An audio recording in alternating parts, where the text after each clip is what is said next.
இந்த saree மெட்டீரியலில் இந்த டிசைன் நல்லா இருக்குமா, எனக்கு ஃபுல் மிரர் ஒர்க் வேணும், saree இதுதான் saree அப்படின்னு சொல்லி சரண்யா மேம் என்கொயரி பண்ணியிருந்தாங்க.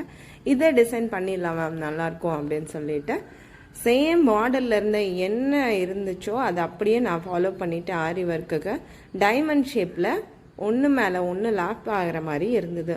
ஸோ அதே இது நான் எப்படி ட்ராயிங் பண்ணலான்னு பார்த்துட்டு அட்டையில் கரெக்டான ஷேப்பில் கட் பண்ணிவிட்டு எந்தெந்த டிஸ்டன்ஸ்க்கு எனக்கு ட்ராயிங் கரெக்டாக வரணுமோ அந்தந்த டிஸ்டன்ஸ்க்கு ட்ராயிங் கரெக்டாக மார்க் பண்ணிகிட்ருக்கேன். கையில் அடிபட்டதுக்கப்புறம் ஆரி ஒர்க் போட முடியுமா முடியாதான்னு யோசிச்சுட்டு இருந்தேன். ஏன்னா கரெக்டாக நம்ம த்ரெட்டு சுற்றுற விரலில் தான் எனக்கு 2 ஸ்டிச்சு போடுற அளவுக்கு ஆயிடுச்சு. சரி ஆரம்பிப்போம், எப்படினாலும் பண்ண தானே வேணும் அப்படின்னு சொல்லிட்டு தைரியமாக ஆரம்பிச்சிட்டேன். ஃபுல்லாக மார்க் பண்ணிவிட்டு மிரர் ஃபுல்லாக ஒட்டிட்டேன். கரெக்டான ஷேப்புக்கு மார்க் பண்ணிவிட்டு ஃபுல்லாக மிரர்னால் மிரர் கிடையாது, இது ஒரு மாதிரி காகிதம் மாதிரி இருக்கும் இல்லையா, கண்ணாடி பேப்பர் மாதிரி இருக்கும். ஏன்னா இந்த மெட்டீரியல் வந்து ரொம்ப டிரான்ஸ்பரண்ட்டான மெட்டீரியல். இதில் போய் நம்ம கிளாஸை ஒட்டணும் அப்படின்னா கரெக்டாக உட்காராது.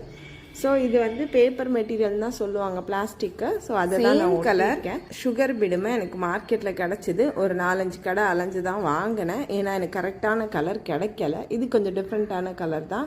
ஒரு வழியாக 4-5 கடை தேடி கண்டுபிடிச்சி சுகர் பீடும் கண்டுபிடிச்சிட்டேன். ஸோ அதெல்லாம் போட்டு ஒர்க்கை கம்ப்ளீட் பண்ணேன்.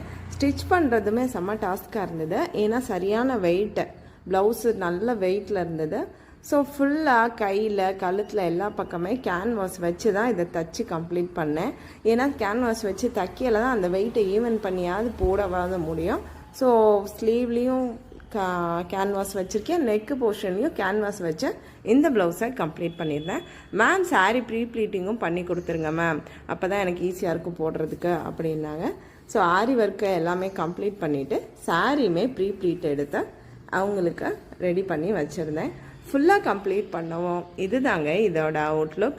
உங்களுக்கும் இந்த மாதிரி கஸ்டமைஸ் பண்ணணும் அப்படின்னா எனக்கு கால் பண்ணுங்கள், இல்லைன்னா மெசேஜ் பண்ணுங்கள். தேங்க்யூ ஃபார் வாட்சிங்.